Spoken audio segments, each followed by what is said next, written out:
Един от водещите мислители, Джо Диспенса, отбелязва възможностите на така наречените огледални неврони.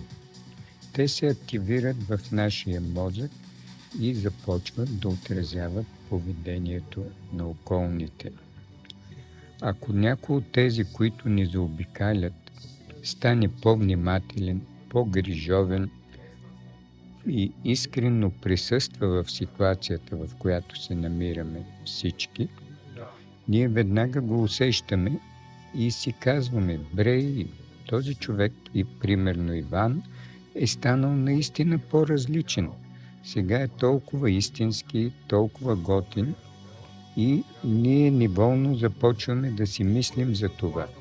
И по този начин тези огледални неврони ни насърчават да се държим по същия начин, по който ни харесва поведението на този променен човек. И по този начин се променя и цялата група. И по този начин това се случват истинските изменения и подобрения в хората.